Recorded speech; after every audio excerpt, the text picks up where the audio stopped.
चलो, तो पहला क्वेश्चन आप सभी के सामने रहा हिस्ट्री से। बताना है आप सभी को, इतिहास का ये पहला क्वेश्चन है कि दिल्ली दरबार का आयोजन किस वर्ष में किया गया था। ठीक है, इन विच ईयर दिल्ली दरबार वाज हेल्ड। ठीक है, फटाक से जवाब दीजिए आप सभी लोग। देखिए, दिल्ली दरबार के बारे में समझिए कि जो आपके राजा साहब थे जॉर्ज फाइव, और महारानी जो थी आपकी क्वीन जो थी मेरी, उनको भारत में इनवाइट किया गया क्योंकि उसमें बंगाल विभाजन चल रहा था, लगातार मूवमेंट्स चल रहे थे 1905 1906 के आसपास थे। ठीक है, इस साथ में बंगाल का विभाजन, आपके ये जो करजन था उसने बंगाल का विभाजन कर दिया, तो उसी विभाजन के लिए भारत में पूरा मूवमेंट चल रहा था। उसी मूवमेंट के तहत दिल्ली में एक दरबार का आयोजन किया गया है। ठीक है, तो पूछा जा रहा है कि इस दरबार का आयोजन किस ईयर में किया गया था। ठीक है, देखिए बहुत सारे लोग जवाब दे रहे हैं। अपना अपना आंसर एक कॉपी लेकर के या रख लीजिए कि भैया आपने कितना सही जवाब दिया, आपको लिखते चलना है।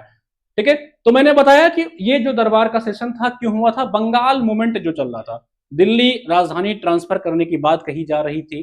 ठीक है, उसी परिप्रेक्ष्य में इस मूवमेंट को चलाया गया था, इस दरबार को आयोजित किया गया था। कौन आया था? जॉर्ज फाइव और क्वीन मैरी को इनवाइट किया गया, भैया भारत में ये मूवमेंट चल रहा है, एक दिल्ली दरबार लगा है, आप सभी लोग आइए। तो इसका जो सही जवाब है वो है आपका ऑप्शन सी। कितने लोग सही जवाब इसका दे रहे हैं? Option C is a correct. इस क्लास को डेली कीजिए प्लीज, बिल्कुल डेली करेंगे। ठीक है, ऑप्शन सी बिल्कुल सही जवाब है। जिसका जिसका ऑप्शन सी है सही लगा लीजिएगा। तो जॉर्ज पांच और मेरी जी ने कहा क्या भैया कि बंगाल के विभाजन को रद्द किया जाएगा, लेकिन एक काम उन्होंने सेट कर दिया, क्या कि अब राजधानी भारत की बंगाल नहीं रहेगी, अब भारत की जो राजधानी होगी, जो कैपिटल होगी इंडिया की, दैट विल बी दिल्ली। तो दिल्ली को भारत की नई राजधानी घोषित कर दी गई 1911 में। याद रखिएगा, घोषणा हो गई 1911 में और 1912 से दिल्ली भारत की नई कैपिटल बन गई। ठीक है, तो इसको याद रखेंगे। चलें नेक्स्ट क्वेश्चन पे चला जाए, अगले प्रश्न पे चलें, आगे बढ़ा जाए भाई। तो कितने लोगों ने सही जवाब दिया है? करेक्ट अपना अपना लिखते जाइएगा। ठीक है, जॉर्ज फाइव। चलें, चलो। भारतीय विश्वविद्यालयों की स्थिति पर जांच पड़ताल करने के लिए 1902 में नियुक्त आयोग के अध्यक्ष कौन थे? The chairman of the commission appointed in 1902 to inquiries into the condition of Indian university. देखिए आपको पता है कि 1904 में यूनिवर्सिटी एक्ट्स वगैरह भारत में आते हैं, लगातार विश्वविद्यालय पर रिफॉर्म चल रहा होता है। विदेशी लोग भी जो होते हैं इंग्लैंड के, वो भी लगातार प्रयास कर रहे होते हैं कि भारत में जो है कई सारे यूनिवर्सिटीज बना जाएं। कलकत्ता में यूनिवर्सिटी बनाई जाती है, मद्रास में बनाई जाती है, मुंबई में बनाई जाती है। इधर भारतीय लोग भी लगातार यूनिवर्सिटी बनाने पे लगे होते हैं। अरविंदो जी का नाम आप लोग ने सुना होगा, वो अपनी तरफ से भी यूनिवर्सिटी खोलने का प्रयास करते हैं, कई दिन तक प्रिंसिपल भी रहते हैं वहां पे। तो फिर 1902 में एक इंक्वायरी कमेटी बनाई जाती है यूनिवर्सिटी के जो है कंडीशन जानने के लिए। तो कह रहा है बताइए कि उस समय जो 1902 में बना ये आयोग कमीशन, उसके अध्यक्ष कौन होते हैं? ठीक है, सही जवाब देने का प्रयास करिए। अंडर वायसराय, बिल्कुल करजन के समय हुआ था। ठीक है, चलो रेले कमीशन। ठीक है, ऑप्शन डी बहुत बिल्कुल सही जवाब है। तो थॉमस रेले के जो है अध्यक्षता में एक यूनिवर्सिटी इंक्वायरी कमीशन बैठाई जाती है। एक्चुअली समझिए क्या होता है, पूरा प्रोसेस समझिए। ठीक है, जब यूनिवर्सिटी की स्थापना की जाती है, मैंने कहा ना ये वही समय है जब बंगाल में मूवमेंट चल रहा होता है। ठीक है, जब बंगाल का मूवमेंट चल रहा होता है उसी के आसपास 4-5 साल का माहौल होता है, यूनिवर्सिटी बनाई जाती है। तो इंग्लैंड के जो ये आपके जो वायसराय वगैरह रहते हैं, उनको लगता है यार कि यूनिवर्सिटी जो है अब जो है राजनीति का अड्डा बन गया है, यहाँ पढ़ाई से ज्यादा जो है पॉलिटिक्स हो रहा है। तो इन्हीं चीजों को जांच पड़ताल करने के लिए थॉमस रेले के जो है अध्यक्षता में एक कमेटी बनाई जाती है, जिसके चेयरमैन होते हैं थॉमस रेले। याद रखिएगा, ये कमेटी आपकी 1902 में बनाई जाती है। कब बनती है ये कमेटी? सन 1902 में इस कमेटी की स्थापना होती है, इसको याद रखेंगे। ठीक है, the correct option will be option D. आगे बढ़ा जाए भाई। गुड इवनिंग जी सभी को। सर यूपीजेडीसी में जीएस यूपी स्पेशल भी इंक्लूडेड? बिल्कुल, यूपीजेडीसी में आपके जो है यूपी स्पेशल भी है। ठीक है, चलो अगला क्वेश्चन देखते हैं। विच of the following day is celebrated every year on 22 अप्रैल। 22 अप्रैल को हर वर्ष कौन सा दिन मनाया जाता है, कौन सा दिवस मनाया जाता है? ठीक है, बताओ फटाक से कमेंट में। चलो, ओजोन दिवस कब मनाया जाता है ये पहले बता दो। ये मैंने आप सभी से बताया था कि मॉन्ट्रियल प्रोटोकॉल एनवायरमेंट की क्लास में बताया था ना। एक तो हुआ था Vienna convention, BIEN Vienna convention हुआ था, ठीक है। एक हुआ था आपका क्या, मॉन्ट्रियल प्रोटोकॉल, ठीक है। ये दोनों याद है ना, ये किसके लिए थे आपके, ओजोन के लिए थे, ओजोन का जो क्षरण हो रहा है, ठीक है। इसीलिए आपको 16 सितंबर को हर साल क्या मनाया जाता है, वर्ल्ड अंतरराष्ट्रीय ओजोन दिवस। ये तो आपको पता ही होगा, ये मैंने पढ़ाया था, ठीक है। चलो, और 5 जून को क्या मनाया जाता है, आपको बताया था। 5 जून को क्या मनाया जाता है, विश्व पर्यावरण दिवस। कब से मनाया जाता है, 1972 में स्टॉकहोम कन्वेंशन हुआ था, उसके बाद इसकी घोषणा की गई। और पहली बार अगर पूछे इसको कब मनाया गया था, तो 1973 में मनाया गया था। 5 जून को विश्व पर्यावरण दिवस, वर्ल्ड एनवायरनमेंट डे मनाया गया। यहाँ क्या पूछ रहा है कि 22 अप्रैल को क्या मनाया जाता है, तो फटाक से कमेंट बताओ। वर्ल्ड अर्थ डे, हेल्थ डे, या ओजोन डे, या विश्व हरित दिवस, ठीक है। एनवायरनमेंट डे, एनवायरनमेंट डे 22 अर्थ डे, ठीक है। अर्थ डे, प्रतिमा बिल्कुल सही जवाब, ठीक है, बिल्कुल सही जवाब है। तो 22 अप्रैल को मनाया जाता है वर्ल्ड अर्थ डे, विश्व पृथ्वी दिवस, ठीक है। वर्ल्ड अर्थ डे जो मनाया जाता है वो मनाया जाता है आपके 22 अप्रैल को, याद रखेंगे, भूलिएगा नहीं, नहीं तो कई लोग गलत जवाब दे रहे हैं यहाँ पे 3 का ए, ठीक है। और इसी तरह याद रखिएगा 22 मार्च को क्या मनाया जाता है, 22 मार्च को मनाया जाता है वर्ल्ड वाटर डे, ठीक है, विश्व जल दिवस, वर्ल्ड वाटर डे 22 मार्च को मनाया जाता है। 16 सितंबर को ओजोन दिवस मनाया जाता है। 5 जून को मनाया जाता है पर्यावरण दिवस, ठीक है, एनवायरनमेंट डे मनाया जाता है। और 22 मई को मनाया जाता है आपका क्या, विश्व आपका जैव विविधता, जो आपका बायोडाइवर्सिटी डे होता है, वो मनाई जाती है आपकी वर्ल्ड बायोडाइवर्सिटी डे 22 मई को। कितने लोग सही जवाब दे रहे हैं? इस बार की जो थीम है वो है हमारी शक्ति हमारा, क्या लिखा है इन्होंने, हमारी शक्ति हमारा ग्रह, बिल्कुल ठीक है, वाटर डे। जितने लोग सही जवाब दिए हैं ऑप्शन ए इज करेक्ट, अपना अपना नोट करते चलिएगा कि किसका जवाब इसमें से सही है, ठीक है भाई। इसका जवाब करेक्ट है उसको नोट कर लीजिएगा, चीटिंग मत करिएगा कोई लोग भाई। जो आप लोग अगर गलत जवाब दे रहे हैं तो गलत उसको जोड़ लीजिएगा, यहाँ चीटिंग कर लेंगे तो क्या फायदा होगा। हाँ, ईमानदार रहिएगा, अगर आपका गलत जवाब है, आपको नहीं पता था, कोई बात नहीं, अब पता कर लीजिएगा, ये रिपीटेड क्वेश्चन कई बार परीक्षा में आते हैं, ठीक है। आगे बढ़े, 22 तारीख को पृथ्वी दिवस मनाया जाता है, बिल्कुल सही जवाब है। 22 मार्च को मनाया जाता है आपका क्या, वाटर डे। अब 22 मई को मनाया जाता है बायोडाइवर्सिटी डे, याद रखेंगे। और पर्यावरण मनाया जाता है 5 जून को। 16 सितंबर को मनाया जाता है ओजोन डे, ये सब याद रखेंगे। आगे बढ़ा जाए, नेक्स्ट क्वेश्चन कह रहा है कि एक तरफ प्रोजेक्ट्स लिखे गए हैं और एक तरफ रिवर है, आपको मैच कराना है कि कौन सा प्रोजेक्ट किस रिवर के ऊपर बनाया गया है। जैसे आपका है उकाई, फिर आपका जयकावरी, देन आपका खड़क वासला, फिर आपका मयूराक्षी। बताना है ये जो परियोजनाएं हैं, जो प्रोजेक्ट्स हैं, किस रिवर पे बनाई गई हैं, ठीक है। फटाक से जवाब देने का प्रयास करिए सभी लोग, ठीक है,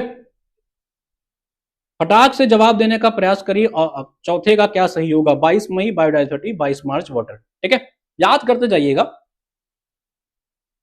अच्छा, 5 अक्टूबर को मैंने बताया था ना, 5 अक्टूबर को क्या मनाया जाता है, 5 अक्टूबर को नेशनल डॉल्फिन डे मनाया जाता है, याद रखिएगा। 5 अक्टूबर, मैंने शायद एनवायरमेंट वाली क्लास में आपको पढ़ाया होगा, ठीक है। डॉल्फिन दिवस मनाया जाता है 5 अक्टूबर को। 4 का ए, आकृति नेहा, इनका जवाब है 4 का ए, ठीक है, 4 का ए। चलो एक याद करा देता हूं, बाकी आप समझ, देखो जायकावरी, अगर जायकावड़ी को हम ऐसे पढ़ें जायकवरी, तो कुछ गोदावरी जैसा नाम आ रहा है क्या, गोदावरी, ठीक है। यहाँ का ड़ा का अगर हम रा मान लें तो जायकवरी यार है ना, तो अगर इसको हम ऐसे गोदावरी से रिलेट करें तो रिलेट हो रहा है। एग्जाम में क्या है यार, फैक्ट क्या होता है, फैक्ट ऐसा नहीं, बहुत लोग देखते हैं कहानी कथा बना के याद करते हैं, उसी में से देख लिया करो, कुछ मैचिंग करा लिया करो। दुनिया भर का मिर्च मसाला मत याद करने का प्रयास करो, ट्रिक कुछ नहीं होता है, मैं हमेशा कहता हूँ ट्रिक कुछ नहीं होता है, इसी में से आप खोज लिया करो। तो जायकावरी कहाँ पे आ रहा है, गोदावरी से थोड़ा सा मैच करा लो, एक बार याद हो गया गोदावरी का जायकावरी या जायकावड़ी है, हमने उसको र से याद कर लिया। तो अगर बी का 1 देख लिया जाए, बी का 1 देखें तो किसी ऑप्शन में है बी का 1, तो एक ऑप्शन यहां से ये गया, एक ऑप्शन यहां से ये गया, तो बी का 1 हमें 2 ऑप्शन में मिल रहा है। मतलब हमें अभी एक और ऑप्शन खोजना पड़ेगा, तब जाकर के हमारा सही जवाब मिलेगा। उकाई जो है, उकाई किस नदी पे है? उकाई परियोजना आपका जो है, उकाई आपके तापी पे है। ए का 4 अभी भी हमें नहीं मिला, यानी कि ए का 4 बी का 1, ये तो हमें पता चल गया। अब कंफ्यूजन किसमें है? दूसरे और तीसरे में कंफ्यूजन है। एग्जाम में क्या करना है आपको, पहले तो अगर कोई एक ऑप्शन आपको आ रहा है, उस जो आपको 100% आ रहा है कि ये तो 100% सही है, उससे आंसर निकालने का प्रयास करो। हो सकता है बहुत बार ये होता है एक ही ऑप्शन से आपको उत्तर मिल जाता है, नहीं मिलता है तब आप आगे बढ़ो अगले ऑप्शन पे। जैसे हमने पहले आपका जायकावरी देखा, क्योंकि मैंने इसको याद किया था जायकावरी को गोदावरी से, तो मैंने सोचा भैया बी का 1 कर लेते हैं। बी का 1 हमको 2 में मिला, 2 ऑप्शन हमने एलिमिनेट कर लिया। हमको उकाई का तापी पता है, फिर भी हमको नहीं एलिमिनेट हो पाया। अब हमको अगले ऑप्शन पे जाना पड़ेगा, ठीक है। अब हमें अपने जी सर डॉल्फिन डे, ठीक है, अब हमें अगले ऑप्शन पे जाना पड़ेगा। तो आपका जो मयूराक्षी है वो आपके आम्बी रिवर पे है, तो डी का दूसरा मयूराक्षी किस पे है? आपके आम्बी रिवर पे है, ठीक है, इसको याद कर लेंगे। डी का दूसरा, तो क्या करेक्ट ऑप्शन हो जाएगा इसमें? डी का दूसरा सिर्फ इसमें आपको मिल रहा है, ठीक है। Then correct option will be option 4, यानी कि आपका जो सही जवाब होगा वो ऑप्शन बी हो जाएगा। कितने लोग का इसमें ऑप्शन बी सही था? 4 का ए, 4 का ए, 4 का ए, ठीक है। कई लोग इसमें 4 का ए क्यों बता रहे हैं भाई? ठीक है, 4 का बी, 4 का बी ऑप्शन करेक्ट होगा, इसका ध्यान दीजिएगा, ठीक है। ए इसमें से जितने लोग बता रहे हैं सब गलत हैं भाई। चलो आगे चलें, नेक्स्ट क्वेश्चन पे चलें। अच्छा मैं आपको एक मजे की बात बताऊं, मजे की बात क्या थी, जब यूपीपीएससी ने इस क्वेश्चन को पूछा था ना, बाद में इस क्वेश्चन को डिलीट कर दिया था, कमीशन ने इस क्वेश्चन को डिलीट कर दिया था, ठीक है। कमीशन ने इस क्वेश्चन को डिलीट कर दिया था, तो घबराने की बात नहीं है, क्वेश्चन रिपीट नहीं होगा, अगर होगा तो डिलीट हो जाएगा, ठीक है। फिलहाल ये जो ऑप्शन बताया है उसको याद रखिएगा। चलो, तो अगर 4 का बी आप में से लोगों ने लगाया है तो उनका करेक्ट है, बाकी सबका इनकरेक्ट है। चलो अगला देखते हैं, विच of the following was not a result of revolt of 1857। 1857 की जो क्रांति हुई थी, कह रहा है उसका इसमें से क्या परिणाम नहीं था। अच्छा आपको पता है 1857 की जो क्रांति होती है, 1857 की क्रांति होती है, उस क्रांति के दौरान उत्तर प्रदेश में कई लोग एक्टिव थे, ठीक है। जैसे आपके झांसी से रानी लक्ष्मीबाई थी, आपके लखनऊ यानी कि अवध रीजन से आपकी कौन थी, कमेंट करके बताओ। इधर फिर आपके मथुरा से कुछ और लोग एक्टिवेट थे, उधर नाना साहब आपके कानपुर से एक्टिवेट थे, ठीक है भाई। हजरत महल जी आपकी कहां से एक्टिवेट थी? आपके अवध रीजन, लखनऊ वाले रीजन से एक्टिवेट थी। तो कई क्रांतिकारी लगातार लगे हुए थे उत्तर प्रदेश के भी अलग अलग रीजन से, ठीक है। तो ये 1857 की क्रांति के संबंध में कह रहा है कौन सा इसका रिजल्ट नहीं था। ऑप्शन कह रहा है विद्रोह मुगल साम्राज्य के ताबूत में अंतिम कील साबित हुआ, बिल्कुल सही बात है। इसने मराठा शक्ति के उत्थान की सभी आशाएं धूल धूसरित कर दी, यानी कि मराठा जो लग रहा था कि अब भारत में मराठाओं का राज होगा, उनकी भी जो ये उम्मीदें थी वो भी खत्म कर दी गई। It put an end to company's rule, इसने कंपनी के शासन को समाप्त कर दिया। या it led to spread of Christianity, इसके कारण ईसाई धर्म का प्रसार हुआ। कह रहा है कि इसमें से कौन सा करेक्ट नहीं, कौन सा इसका रिजल्ट नहीं था 1857 की क्रांति का, ये आपको बताना है। फटाक से कमेंट करके बताओ, पांचवें का क्या होगा? पांचवें का कौन सा इसका कारण नहीं था भैया? ठीक है। अच्छा 1857 की जब क्रांति होती है तो उस समय जो आपका गवर्नर जनरल होता है लॉर्ड कैनिंग। कौन होता है गवर्नर जनरल? उस समय लॉर्ड कैनिंग होता है जब 1857 की क्रांति हो रही थी। और उस समय ब्रिटेन का जो प्रधानमंत्री होता है वो होता है पार्मस्टन। मैंने इसे पढ़ा रखा है, इंडियन नेशनल मूवमेंट पूरा का पूरा बहुत डिटेल में पढ़ा रखा है, ठीक है। चलो तो बताओ कौन सा कारण नहीं था, पूछ रहा है। देखो ये जो भारत में क्रिश्चियनिटी फैली ना, ये फैली थी आपकी एक्ट 1813 के तहत। जब ब्रिटिश इंडिया एक्ट 1813 आता है, जो कंपनी का एक्ट आता है 1813 में, तब भारत में कंपनियों क्रिश्चियन जो होती हैं मिशनरीज, उनको भारत में आने का न्योता दिया जाता है, उनको आने की अनुमति दी जाती है और क्रिश्चियनिटी को प्रमोट करने की अनुमति भी दी जाती है। इसी 1813 एक्ट के द्वारा भारत में शिक्षा के लिए 1 लाख का अनुदान पर ईयर भी दिया जाता है। प्रति वर्ष 1 लाख का अनुदान दिया जाता है। आरओ के पेपर में भी ये क्वेश्चन आया था, उसमें प्रति वर्ष की जगह प्रति माह लिखा था। ठीक है, तो इसको भी याद रखेंगे। तो ये जो क्रिश्चियनिटी का प्रसार हुआ ना, ये इसका परिणाम नहीं था, एक्चुअली में ये 1813 के एक्ट के द्वारा ही आ गया था, इससे इसका कुछ लेना देना नहीं था। ठीक है भाई, तो इसको याद रखेंगे। करेक्ट आंसर जो होगा वो आपका 1813 होगा। इनफैक्ट क्रिश्चियनिटी इतनी भारत में फैल चुकी थी कि यहाँ के हिंदुओं को लगता था, यहाँ के मुस्लिमों को लगता था कि ये जो अंग्रेज हैं ये हमारे धर्म में हस्तक्षेप करना चाहते हैं। तो एक प्रकार से क्रिश्चियनिटी यहाँ पे रुकावट नहीं आई, ठीक है, प्रसार नहीं हुआ, एक प्रकार समझिए उनमें रुकावट आ गई। प्रसार तो ये पहले से 1813 से ही लगातार कर रहे थे। तो दो सही ऑप्शन होगा ऑप्शन डी। जिसका जिसका ऑप्शन डी सही था वो अपने में 1 नंबर जोड़ लेंगे। ठीक है, अंतिम गवर्नर जनरल और प्रथम वायसराय जो है कैनिंग था। एक्चुअली में कैनिंग जो था ना, ये ब्रिटिश जो क्राउन थे उनका रिश्तेदार था, उनके चाचा के मौसी के खाला के लड़का था। इतनी बड़ी क्रांति हो गई, वहां के प्रधानमंत्री पारमिस्टन जी को हटा दिया गया, लेकिन भारत का जो गवर्नर जनरल था कैनिंग को नहीं हटाया गया, इसका केवल नाम बदल दिया गया, इसको अब वायसराय के नाम से जाना जाने लगा।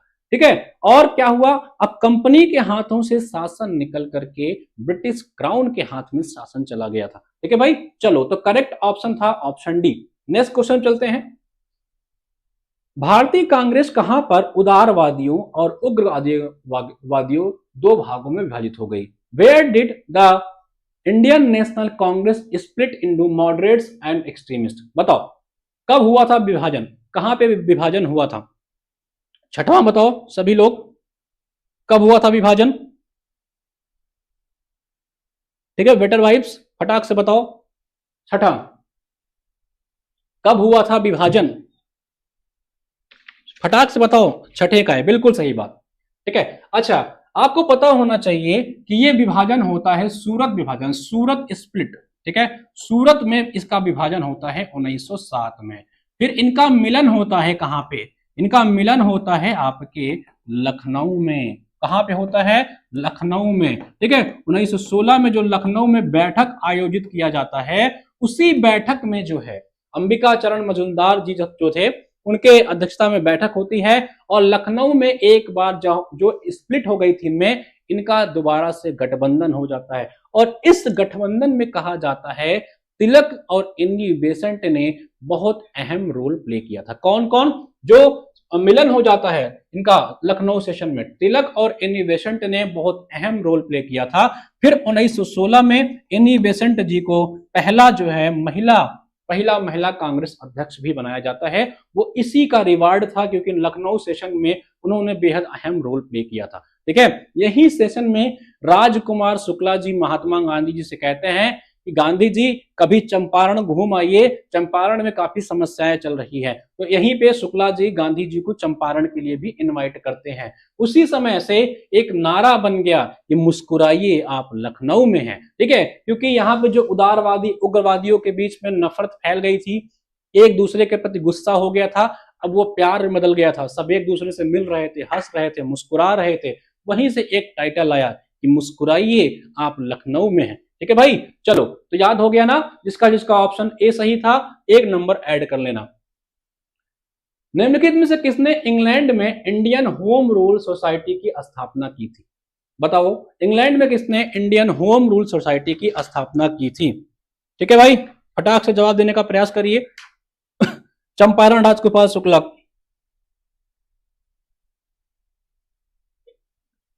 ठीक है, बाद में फिर उन्होंने होम रूल मूवमेंट वगैरह भी चलाया। ठीक है, एनी बेसेंट जी ने आपके कॉमन बिल लिखा, न्यू इंडिया लिखा, कई सारी किताबें लिखी। उधर तिलक जी अपना होम रूल चलाने लग गए।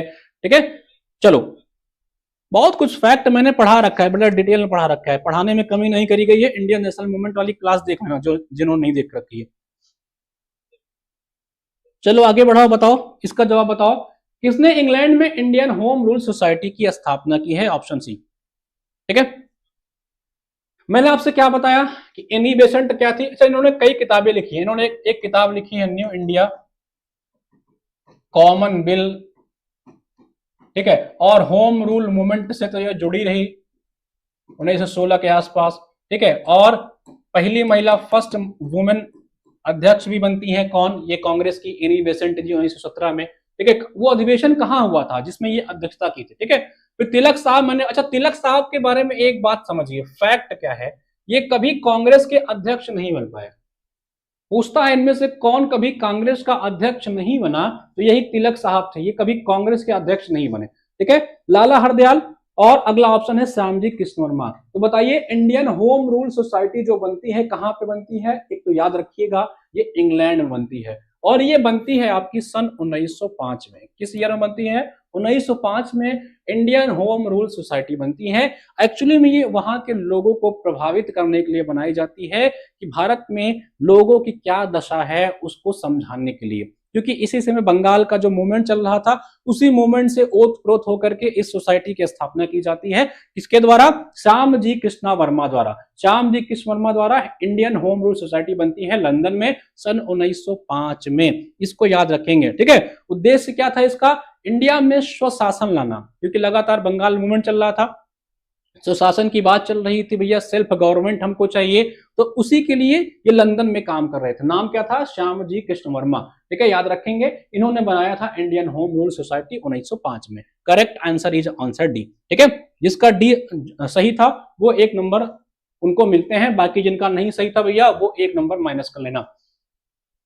Which of the following organization had the objective of overthrowing the colonial power through an armed revolution and establishing the United States of India? ठीक है, एक प्रकार से कौन ऐसा संगठन था जिसका उद्देश्य था सशस्त्र क्रांति द्वारा औपनिवेशिक सत्ता को उखाड़ना और संयुक्त राज्य भारत की स्थापना करना? Indian association, Hindustan Republican association, Bombay British association, या मद्रास नेटिव एसोसिएशन? ठीक है, क्वेश्चन नंबर 8, फटाफट आंसर दो भाई, ठीक है, फटाफट आंसर दो।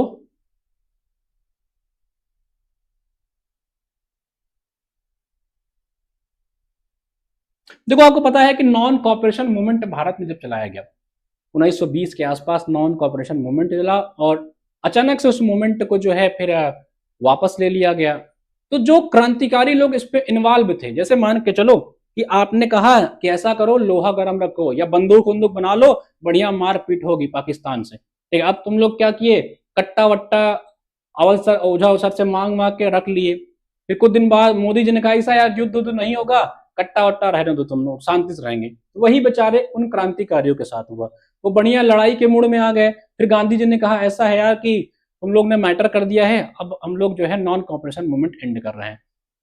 तो अब जो क्रांतिकारी थे उनके मन में जो गुस्सा थी, जो उनका खून खौला हुआ था, वो कहीं ना कहीं तो निकालते। तो उसके लिए वो चाहते थे कि सशस्त्र क्रांति हो, लड़ाई झगड़ा मारपीट करके अंग्रेजों को देश से बाहर निकालना है।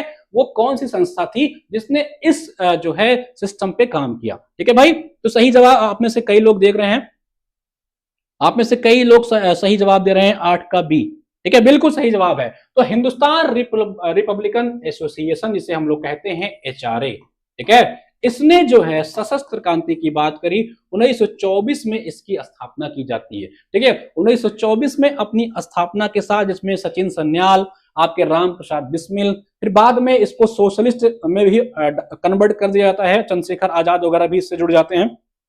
1928 के आसपास जब आपके दिल्ली के कोटला मैदान में इसकी बैठक होती है, तो 1924 में जो हिंदुस्तान रिपब्लिकन एसोसिएशन थे, इनका उद्देश्य था कि भारत में सशस्त्र क्रांति के द्वारा औपनिवेशिक सत्ता को यहां से भगाया जाए, क्योंकि ये जो अंग्रेज हैं ये भैया क्षमा याचना से नहीं भागने वाले हैं। इनको अगर आप रिक्वेस्ट करोगे कि हमारे देश से चले जाओ, तो तुमको 2 लाठी मारेंगे और कहेंगे निकलो यहां से। इसीलिए इनको जो है लाठी से की जवाब लाठी से देना पड़ेगा, गोलियों का जवाब गोलियों से देना पड़ेगा। इसके लिए HRA की स्थापना 1924 में की जाती है, इसका याद रखेंगे, जिसका उद्देश्य था सशस्त्र क्रांति के द्वारा अंग्रेजों को देश से बाहर निकाला जाए। देन 8 का बी, ठीक है, जिसका बी सही था, 1 नंबर उनके होते हैं। कंसिडर द फॉलोइंग इवेंट्स, इसमें कुछ इवेंट्स दिए गए हैं और आपको इनके क्रोनोलॉजी पे जो है लगाना है, ठीक है, इनको क्रोनोलॉजी में लगाना है। 54 बिकेम या बाद में इसमें सोशलिस्ट जोड़ दिया जाता है, ठीक है, हिंदुस्तान सोशलिस्ट, जिसमें बाद में और सारे लोग जुड़ते हैं इसमें, ठीक है। चलो आगे बढ़ा जाए, आगे बढ़े मित्र। चलो अगला सवाल बताओ, क्वेश्चन नंबर 9 पे आ जाओ फटाक से। बताओ काकोरी कॉन्स्पिरेसी, आप काकोरी कॉन्स्पिरेसी जो आप क्या है, क्रांतिकारियों द्वारा पुलिस अधिकारी सैंडर्स की हत्या और सेंट्रल लेजिस्लेटिव असेंबली में भगत सिंह तथा बाटुकेश्वर दत्त द्वारा बम फेंकना, ये 3 इवेंट दिए गए हैं, आपको बताना है इसमें से करेक्ट क्रोनोलॉजी क्या होगी, 9 का है, ठीक है। तो काकोरी कब होता है आपका, काकोरी आपका कब होता है, काकोरी कहां पे है, काकोरी आपके वहीं लखनऊ, ठीक है, जो आपकी सहारनपुर के लिए ट्रेन जा रही थी उस ट्रेन को लूट लिया जाता है। 8 डाउन ट्रेन थी, नाम याद रखना, 8 डाउन ट्रेन थी, उसको लूट लिया जाता है लखनऊ के आसपास रीजन में, ठीक है। ये आपका होता है 1925 में, ठीक है। तो काकोरी में अभी उत्तर प्रदेश सरकार ने जो है एक काकोरी गलियारा भी बनाया है, कभी आना घूमने तो यहाँ पे चले जाना, 9 अगस्त 1925 को। अब इसका नाम बदल करके कॉन्स्पिरेसी की जगह उत्तर प्रदेश सरकार ने काकोरी एक्शन डे कर दिया है, ठीक है। इसको याद रखेंगे, हम लोग इसको षड्यंत्र नहीं कहते हैं, इसको हम लोग कहते हैं एक्शन, ठीक है, क्योंकि हम अपने क्रांतिकारियों को सम्मान देंगे, वो कोई षड्यंत्र नहीं था, कोई कॉन्स्पिरेसी नहीं थी, क्योंकि अंग्रेजों ने, ये जो इतिहासकार है उन्होंने इसको कॉन्स्पिरेसी का नाम दिया, षड्यंत्र का नाम दिया। अब उत्तर प्रदेश सरकार इसको षड्यंत्र नहीं मानती है, इसको एक्शन मानती है, ठीक है। तो इसे हम लोग काकोरी एक्शन डे के नाम से जानते हैं, 1925 में हुआ था ये 9 अगस्त को, इसको याद रखेंगे, ठीक है। और अगला क्या है आपका, अगला क्या है आपका भैया, पुलिस अधिकारी सैंडर्स की हत्या। सैंडर्स की जो हत्या होती है ये आपकी होती है 1928 के आसपास, ठीक है, 1928 में होती है, सितंबर दिसंबर का महीना होता है, ठीक है। और सेंट्रल लेजिस्लेटिव असेंबली में भगत सिंह तथा बाटुकेश्वर जो द्वारा बम फेंका जाता है, इनका उद्देश्य था, क्योंकि इस पे एक बिल पे बात चल रही थी, वो ऐसा बिल था जिसमें किसी को भी किसी भी समय गिरफ्तार करके जेल में डाल दिया जाएगा, उसको कभी बेल नहीं मिलेगी, वो हमेशा के लिए जेल में सड़ जाएगा। इनका उद्देश्य था सोते को जगाना, किसी को मारना नहीं, इनका उद्देश्य था सोते हुए को जगाना, ठीक है। कौन कौन थे, बाटुकेश्वर दत्त और भगत सिंह। ये जो होती है क्रांति, ये होती है आपकी 1929, ठीक है, 1929 में ये क्रांति होती है। बाद में इनके ऊपर लाहौर केस, षड्यंत्र केस लगा करके इन लोग को 1931 के आसपास फांसी भी हो जाती है। तो करेक्ट ऑप्शन क्या हो जाएगा, पहला 1925, दूसरा 1928, तीसरा 1929, तो क्रोनोलॉजी में लगा ही हुआ है। तो करेक्ट ऑप्शन इसका ऑप्शन ए, ठीक है भाई, correct option is option A, 17 दिसंबर 1928, काकोरी 1925, बिल्कुल, ठीक है, 17 दिसंबर। चलो तो ये करेक्ट ऑप्शन हो जाएगा ऑप्शन ए। आगे बढ़े, जिसका सही जवाब था ये लगा लीजिएगा। चलिए, which of the following express the correct meaning of the word secular in the context of India? Bharat के संदर्भ में निम्नलिखित में कौन धर्मनिरपेक्ष शब्द का सही भाव व्यक्त करता है, ठीक है। जब आप भारत का संविधान पढ़ोगे और भारत का प्रियम्बल पढ़ोगे, आपको पता है कि भारत एक धर्मनिरपेक्ष जो है राज्य है, धर्मनिरपेक्ष देश है। 42वें संविधान संशोधन द्वारा हमने सेकुलर टर्म भी ऐड कर लिया, ठीक है, कि भैया हम क्या हैं, 42वें संविधान संशोधन, 42nd कॉन्स्टिट्यूशनल अमेंडमेंट एक्ट 1976, जिसे हम लोग मिनी कॉन्स्टिट्यूशन भी कहते हैं, उसमें हम लोग ने कहा कि हम धर्मनिरपेक्ष जो थे राज्य हैं, देश तो हैं ही, अब इसको हम संविधान के प्रियम्बल में भी दिखा दे रहे हैं, ठीक है। तो कह रहा जो धर्मनिरपेक्ष भारत का शब्द है उसका सही भाव क्या है। भारत में अनेक धर्म हैं, भारतीयों को धार्मिक स्वतंत्रता प्राप्त है, या धर्म अनुपालन व्यक्ति की इच्छा पर निर्भर है, या भारत में राज्य का कोई धर्म नहीं है। There is no state religion in India. The correct option will be option 10। बताइए सभी लोग, 10वां का डी बिल्कुल सही जवाब है।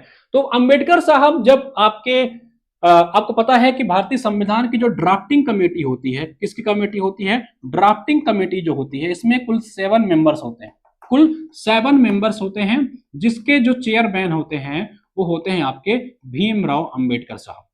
अभी चेयरमैन थे तो इनको जवाब देना बनता था, तो इन्होंने कहा कि भारत जो है धर्मनिरपेक्ष देश होगा, क्योंकि पाकिस्तान हमसे अलग हो रहा है, वो इस्लामिक देश बन रहा है, तो यहाँ पे डिमांड लोगों द्वारा करी जा रही थी भारत को हिंदू राष्ट्र बनाया जाए।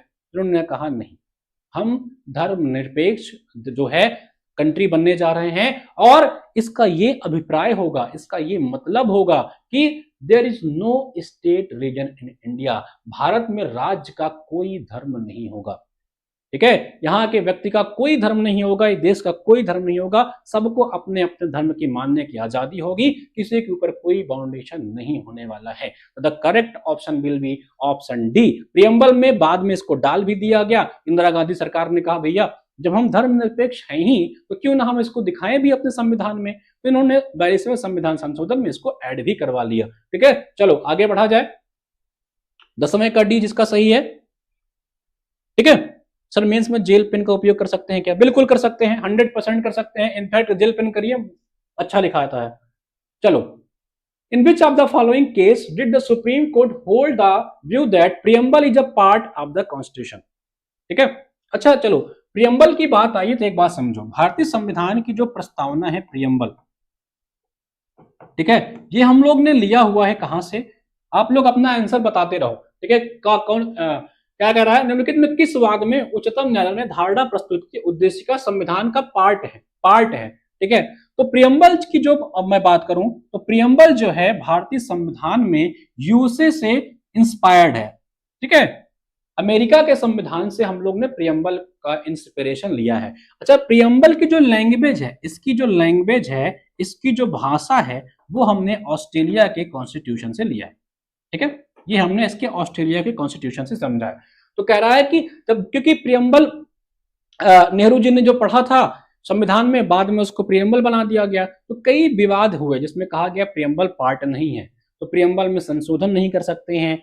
भैया जब संविधान का यह हिस्सा ही नहीं तो इसमें संशोधन कैसे कर सकते हो? बाद में कई केस हुए, ठीक है, जिसमें आपका केशवानंद भारती केस 1973 वाला भी आप सभी को याद होगा, जिसमें कहा गया कि प्रियम्बल भैया संविधान का पार्ट है, और प्रियम्बल में आपको पता है कि 42वें संविधान संशोधन द्वारा एक बार इसमें अमेंडमेंट भी किया जा चुका है, तो इसका पार्ट है। तो कह रहा है किसमें कहा था कि इसका पार्ट है। ठीक है, ठीक है, बताओ। एक केस आता है याद रखिएगा, बेरूबारी का केस, बेरूबारी बनाम यूनियन ऑफ इंडिया। ठीक है, बेरूबारी बनाम यूनियन ऑफ इंडिया केस 1960 आता है।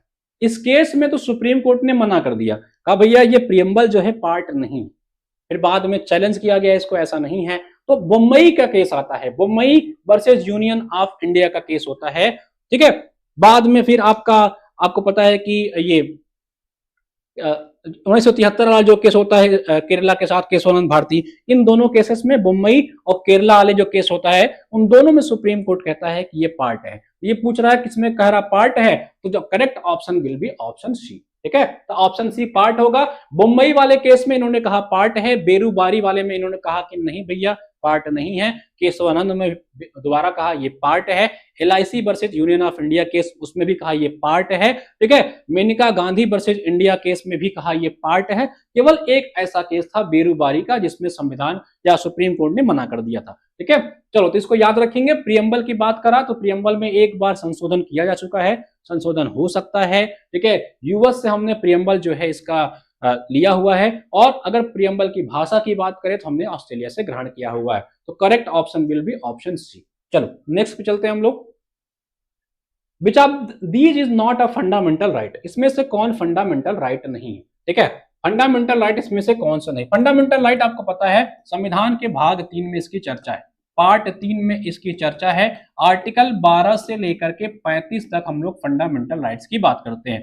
फंडामेंटल राइट्स हमने कहां से लिया है? यूएसए से लिया हुआ है, यूएसए से हमने फंडामेंटल राइट्स लिया हुआ है। अब आपको बताना है इसमें से कौन सा फंडामेंटल राइट नहीं है। Which of the following is not a fundamental right? मूल अधिकार नहीं है। ठीक है, बम्बई में सेंटर और स्टेट लेटर बी 12 का बी। ठीक है, बताओ। शोषण के विरुद्ध अधिकार, राइट अगेंस्ट एक्सप्लॉइटेशन, भैया ये तो है ही है।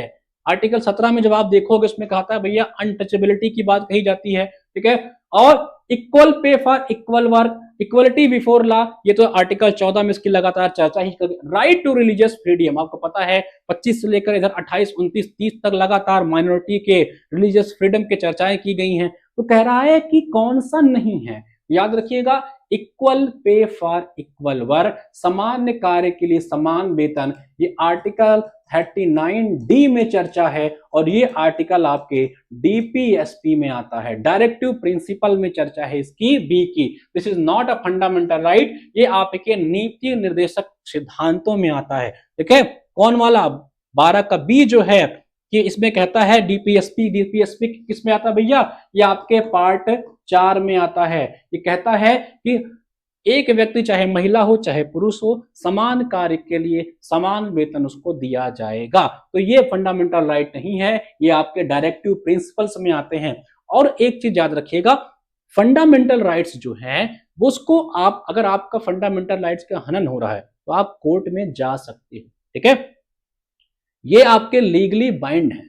लेकिन अगर डीपीएसपी का आपका हनन हो रहा है तो आप कोर्ट में जा नहीं सकते हो, इसको भी याद रखेंगे, मैंने पॉलिटी वाले लेक्चर्स में पढ़ा रखा है। चलो, तो ऑप्शन कौन सा करेक्ट हो गया, 12 का बी। नेक्स्ट क्वेश्चन पे आ जाओ सभी लोग। सही है, मजा आ रहा है, 12 का बी नीति निर्देशक। ठीक है, चलो, मजा आ रहा है कि नहीं आ रहा भैया, कमेंट करके बताते रहो मजा आ रहा है तो। ठीक है, चलो, फॉर रिड्यूसिंग जेंडर पे गैप, बिल्कुल सही बात है, नॉट जस्टिस, बिल्कुल सही बात। ठीक है, चलो थोड़ा पॉलिटिकल टर्म देखो तो फंडामेंटल जो आपका राइट है ना, ये जो फंडामेंटल राइट है ये जस्टिसिएबल होता है। ठीक है, मतलब ये न्यायोचित है, हिंदी में समझ लो कि अगर आपका अगर आपके फंडामेंटल राइट्स का हनन हो रहा है तो आप जाकर के सुप्रीम कोर्ट में, हाई कोर्ट में सीधा जा सकते हो। लेकिन अगर आपके डीपीएसपी का हनन हो रहा है, आपको समान कार्य के लिए समान वेतन नहीं मिल रहा है, तो ये नॉन जस्टिसिएबल, आप इसके लिए कोर्ट में मूव नहीं कर सकते। ठीक है, ये याद रखेंगे। ठीक है, दोनों स्टेटमेंट का टर्म याद रखिएगा। 13 का है, बताओ 13 का है, देखिए कई लोग ने आंसर भी दे दिया। द प्रेसिडेंट, भारत के राष्ट्रपति के रेफरेंस में कौन सा कथन सही है, सही पूछ रहा है, इसको याद रखें, कौन सा स्टेटमेंट करेक्ट है। राष्ट्रपति अपने पद की अवधि समाप्त हो जाने पर भी तब तक बना रहता है जब तक उसका उत्तराधिकारी अपना पद ग्रहण नहीं कर लेता। जैसे द्रौपदी मुर्मू जी, आपको पता है इनका चुनाव अगले साल है, ये भारत के राष्ट्रपति हैं। ठीक है, अब इनका जब कार्यकाल समाप्त होगा 5 साल का, उसके पहले पहले राष्ट्रपति का चुनाव हो जाएगा, नया राष्ट्रपति बन जाएगा। जब वो शपथ ग्रहण कर लेगा तब ये अपने कार्य से मुक्त हो जाएंगे। तो पहला स्टेटमेंट सही है। ठीक है, कह रहा है राष्ट्रपति संसद का संयुक्त अधिवेशन बुलाता है। ठीक है, कौन सा ये क्वेश्चन है, क्वेश्चन नंबर 13। ठीक है, तो जो ज्वाइंट सिटिंग होता है वो राष्ट्रपति बुला सकता है। अच्छा, ज्वाइंट सिटिंग जो है याद रखेंगे, ये ना तो मनी बिल के लिए बुलाया जा सकता है, ना तो कॉन्स्टिट्यूशन अमेंडमेंट एक्ट के लिए बुलाया जा सकता है। ये आर्टिकल 108 108 साथ साथ, 8 का मतलब साथ साथ। ठीक है, 108 में इसकी चर्चा की गई है कि अगर हमको कोई नॉर्मल चर्चा करनी है, सामान्य बिल पे बातचीत करनी है, तो ज्वाइंट सेटिंग हम लोग कर सकते हैं। ठीक है, तो ये राष्ट्रपति बुलाता है। दोनों ऑप्शन करेक्ट हैं, तो कौन सा ऑप्शन हो जाएगा, option A will be the correct. ठीक है, option A will be the correct. सही है भाई, 13 का ए। सर यूपी के लिए एनवायरमेंट की आपकी दोनों क्लासेस एकदम है या कन्वेंशन डीपली पढ़ानी है, नहीं नहीं, जितना पढ़ा दिया उतना पढ़ लीजिएगा जेआरएफ ने यहाँ। ठीक है, बिल्कुल। तो जो ज्वाइंट सिटिंग होती है वो उसकी अध्यक्षता कौन करता है, वो करता है आपका लोकसभा का स्पीकर। ठीक है, और ज्वाइंट सिटिंग जो होती है उसकी जो जितना भी उसका नियम कानून फॉलो किया जाएगा, वो लोकसभा का जो नियम कानून होगा उसी के नियम कानून के तहत आपकी ज्वाइंट सिटिंग की बैठक होगी, राज्यसभा के अकॉर्डिंग नहीं होगी, इसको याद रखेंगे। मनी बिल का चर्चा संविधान के किस आर्टिकल में किया गया है, फटाक से कमेंट में लिख के बताओ। चलो, क्वेश्चन नंबर 14 है, which of the following is not related to election commission. चुनाव आयोग का जो है किससे निम्नलिखित में किसका संबंध चुनाव आयोग से नहीं है। To issue notification of election, to distribute election symbol, to settle the validity of election, to conduct election peacefully. आपको पता है कि चुनाव आयोग, इलेक्शन कमीशन जो है आर्टिकल 324 में इसकी चर्चा करी गई है। ठीक है, आर्टिकल 324 में इसकी चर्चा की गई है चुनाव आयोग की।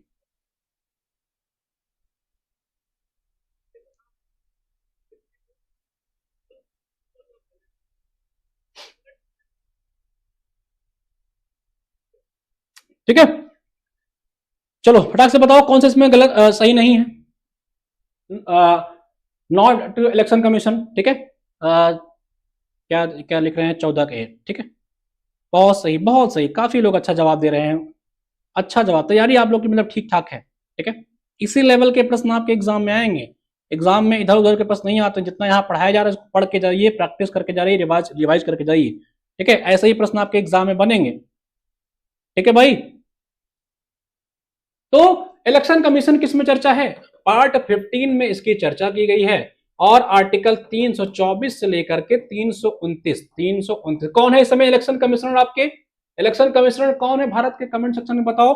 तो 324 में 329 से लेकर के इसकी चर्चा है। आर्टिकल 326 है वो कहता है एडल्ट फ्रेंचाइज की बात करता है, यानी कि 18 साल से जो लोग भारत में होंगे वो चुनाव में पार्टिसिपेट कर सकते हैं। कौन सा सही नहीं, देखिए ये सिंबल भी देते हैं, ये आपके वैलिडिटी भी प्रदान करते हैं अगर सेटल करना होता है, ये पीसफुली चुनाव कंडक्ट कराने की बात भी करते हैं, लेकिन जो नोटिफिकेशन है ना ये नहीं निकालते हैं। लोकसभा के चुनाव का नोटिफिकेशन प्रेसिडेंट की तरफ से जारी किया जाता है, और जो आपके स्टेट लेजिस्लेटिव असेंबली के इलेक्शन होते हैं ये आपके राज्यपाल महोदय की तरफ से जारी किया जाता है।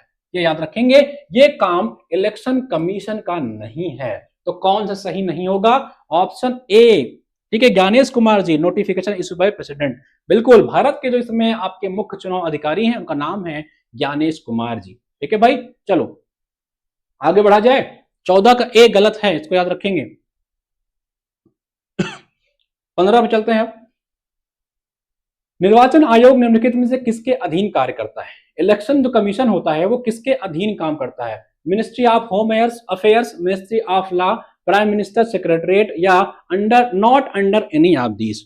बताओ 15 का बताओ, 16 का बताओ, सॉरी 15,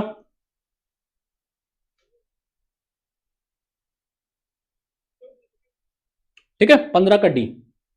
इलेक्शन कमीशन मैंने क्या कहा, इलेक्शन कमीशन जो है एक संवैधानिक संस्था है, कैसी, एक कॉन्स्टिट्यूशनल बॉडी है, ठीक है। इसकी चर्चा की गई है संविधान के पार्ट 15 में, आर्टिकल 324 से लेकर के 329 तक। संवैधानिक संस्था है, एक फ्री बॉडी है भैया, ठीक है। ये अपने निर्णय खुद लेती है, किसी के अधीन काम नहीं करती है। अब वो कहने की बात है, कोई कहे कि ये सरकार के अंडर में काम करती है, कोई कहे कि भैया ये जिसका इलेक्शन, जिसकी सरकार उसके अंडर में काम करती है, वो कहने की बातें हैं। फिलहाल के लिए आपको यही मान के चलना है कि किसी के अधीन नहीं है, ये एक फ्री बॉडी की तरह काम करती है, not under any of these, ठीक है। क्वेश्चन 15 का D option will be correct, ठीक है। चलो, ज्ञानेश कुमार जी के ऊपर डेली एलिगेशन लगता रहता है ना। अभी कल ममता बनर्जी ने क्या कहा कि ज्ञानेश कुमार याद रखना कि भारत में हमेशा एक ही सरकार नहीं रहती, जिस दिन सरकार जाएगी हम आपको जनता के हवाले कर देंगे। आपको पता है ममता बनर्जी जी हमेशा तीखे तीखे बयान देती रहती हैं, अभी उन्होंने ज्ञानेश कुमार जी के ऊपर भी ये बयान दिया है। जो न्यूज़पेपर पढ़ते होंगे या ट्विटर अकाउंट देखते होंगे उनको पता होगा, ठीक है भाई। ऑटोनोमस, ठीक है, इंडिपेंडेंट बॉडी, 15 का डी, ठीक है। चलो, कॉन्स्टिट्यूशनल बॉडी है। भारतीय संविधान की निम्नलिखित में से किस अनुसूची में दल बदल विरोधी कानून को रखा गया है, किस शेड्यूल में, ठीक है। चलो, तो भैया ये आपका जो छठी अनुसूची है आपको पता होनी चाहिए। 6 शेड्यूल जो होती है ये स्पेशल जो एरिया होते हैं, जिसमें आपके असम, मेघालय, त्रिपुरा, मिजोरम, एएमटीएम होते हैं, इनकी बात की जाती है, ठीक है। तो अनुसूची करा कि दल बदल विरोधी, एक्चुअली एक एमएलए थे, उनका नाम था राम, ठीक है, राम एक एमएलए थे। ये एक ही साल के अंदर, एक ही महीने के अंदर 4 बार पार्टी बदले, कभी इस पार्टी में, कभी उस पार्टी में, कभी इस पार्टी में, कभी उस पार्टी में। तभी से एक नारा आया गया, आया राम गया राम, ठीक है, इन्हीं के नाम पे आया राम गया राम।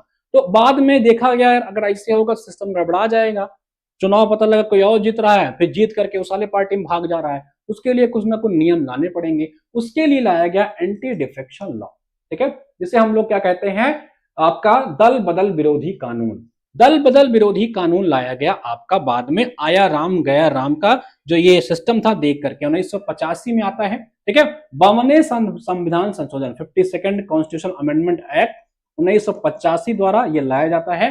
हालांकि इसके पहले जम्मू कश्मीर में ये इसके पहले ही लागू हो गया था, 1985 के पहले। अगर पूछे कि दल बदल कानून आने के पहले किस राज्य में ये कानून लागू था, तो जम्मू कश्मीर में पहले से भी लागू था। बंगाल में भी ये कानून एक बार लागू किया गया था, लेकिन वहां पे लागू नहीं हो पाया था। ठीक है, तो 52वें संविधान संशोधन आया, ये आया राम गया राम को पकड़ने के लिए, रोकने के लिए सिस्टम लाया गया, और ये 10th शेड्यूल में इसकी चर्चा की गई है। ठीक है, संविधान के 10वें जो शेड्यूल है उसमें इसकी चर्चा की गई है, एंटी डिफेक्शन लॉ की। ठीक है, द से दल, द से 10, ठीक है, याद रखना, द से दल, द से 10, भूल मत जाना प्यारे। ठीक है, चलो, तो 6वीं अनुसूची में किसकी चर्चा है, जो आपके स्पेशल एरिया है, असम, मेघालय, त्रिपुरा, मिजोरम। ठीक है, चलो, 10 पंचायत, 11 नगर पालिका, 12 बी। तो आया राम गया राम का सिस्टम रोका गया इसके द्वारा। आगे बढ़े, क्वेश्चन नंबर 6 का जो सही ऑप्शन था 16 का ए था। चलो अगला बताओ, विच of the following is not correctly match, इनमें से कौन सा सही सुमेलित नहीं है। मध्य प्रदेश आता है आपका छत्तीसगढ़ प्लेन एरिया में, बिहार आता है आपका छोटा नागपुर प्लेटू रीजन में, महाराष्ट्र आता है आपका रेन शेडो जोन में, या आंध्र प्रदेश आता है आपका मालनाड क्षेत्र में। कौन इसमें से करेक्टली मैच्ड नहीं है, नॉट करेक्टली मैच। ठीक है, कौन इसमें से करेक्टली मैच नहीं है, ये आपको बताना है। ठीक है, अच्छा, आपको पता है कि मध्य प्रदेश में भगवान श्री कृष्ण के नाम से कई नेशनल पार्क, जैसे कान्हा, माधव, ठीक है, ये सब पता है कि नहीं पता है। ठीक है, और बिहार में महाराष्ट्र में क्या क्या है। ठीक है, महाराष्ट्र में एक जगह है चंदौली नेशनल पार्क, चंदौली। ठीक है, चंदौली नेशनल पार्क यही महाराष्ट्र में है। ठीक है, और आंध्र प्रदेश मालनाड। कह रहा है कौन सा करेक्टली मैच नहीं है, सही सही जवाब दो। ठीक है, 18वां 17वां है ना, 17 का बी, 17 का डी, 17 का सी। ठीक, चलो चलो समझो, मध्य प्रदेश छत्तीसगढ़ के मैदान में आता है। मध्य प्रदेश का कुछ हिस्सा जो है इस प्लेन के तहत आता है। सारे ऑप्शन सही हैं, लेकिन जो आपका आंध्र प्रदेश है ना, ये मालनाड क्षेत्र में नहीं आता है। मालनाड क्षेत्र में कर्नाटक का हिस्सा आता है। कर्नाटक जो क्षेत्र है, ठीक है, कर्नाटक का जो क्षेत्र है वो आपके मालनाड एरिया में आता है। अच्छा क्वेश्चन था ये, अच्छा क्वेश्चन है, आईपीवाईक्यू का ही क्वेश्चन है। ठीक है, तो करेक्ट ऑप्शन इज जो होगा, नॉट करेक्टली मैच जो होगा वो होगा ऑप्शन डी। आंध्र प्रदेश नहीं बल्कि मालनाड क्षेत्र में आपका कर्नाटक का एरिया आता है, इसको याद रखेंगे। कर्नाटक का जो क्षेत्र है मालनाड का, वो आपकी कॉफी वगैरह के लिए बड़ा फेमस है। ठीक है, ये भी याद रखेंगे। ठीक है भाई, 17 का सही, मालनाड कर्नाटक बिल्कुल सही जवाब है। कौन दिया है, आकृति जी ने। ठीक है, 17 का डी। आगे बढ़े, आगे बढ़ा जाए, चलो नेक्स्ट पे चलते हैं। विच of the following city is not situated on river bank, निम्नलिखित में से कौन सा नगर जो है नदी तट पर स्थित नहीं है। अहमदाबाद, भोपाल, कटक या गोरखपुर, कौन सा मतलब नदी के किनारे नहीं है, ये पूछ रहा है। ठीक है,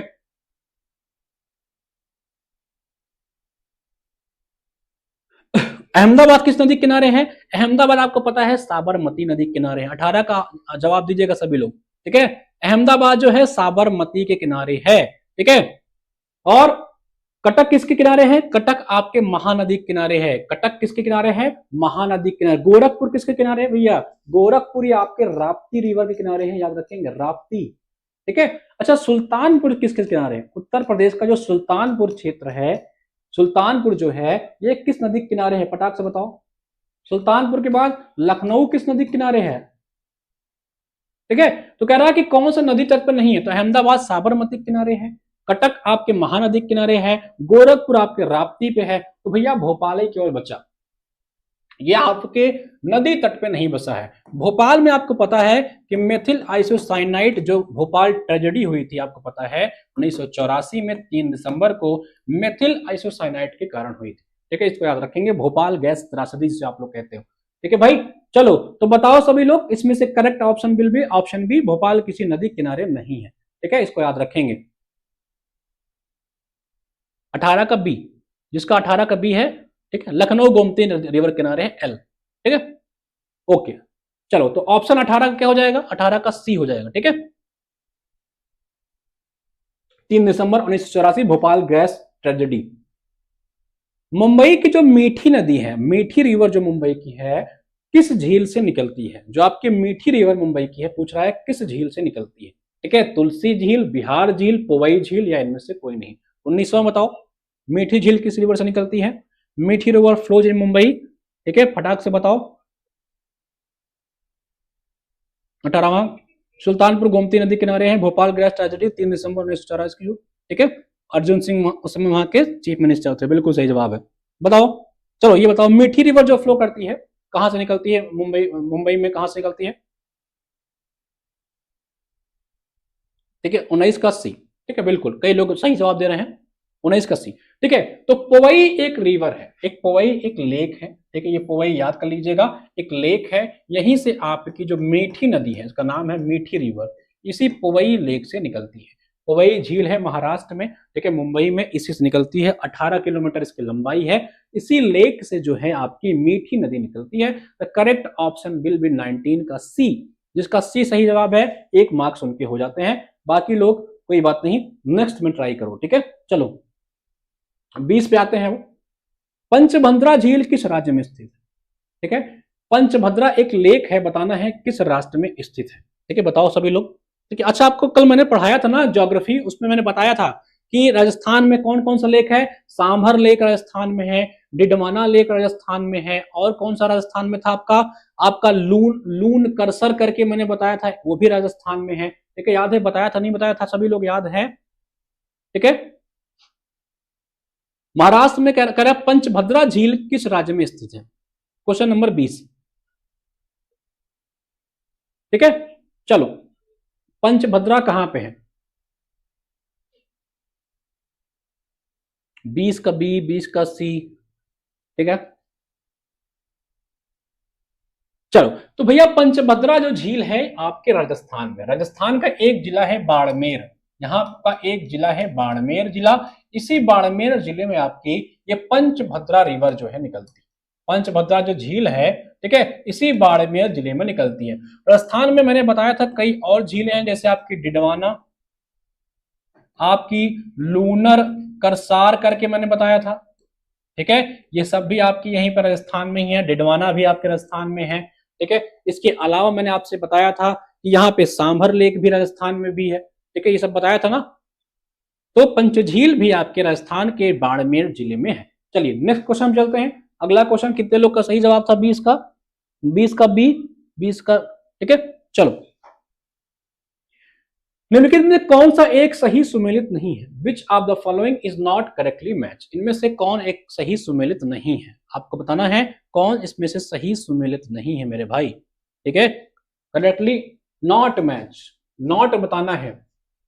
बटलैंड है और उसके स्थान दिए गए हैं। सौज जो बटलैंड है मैनपुरी में है, ये यूपी का क्वेश्चन है, यूपी जीके का। शेखा लीक अलीगढ़ में है, बखीरा आपके संत कबीर नगर में है, सरसई जो आपका है वो आगरा में है। कह रहा है कि कौन सा इसमें करेक्टली मैच नहीं। ठीक है, क्वेश्चन नंबर 21, फटाक से बताओ कौन सा करेक्टली मैच नहीं है।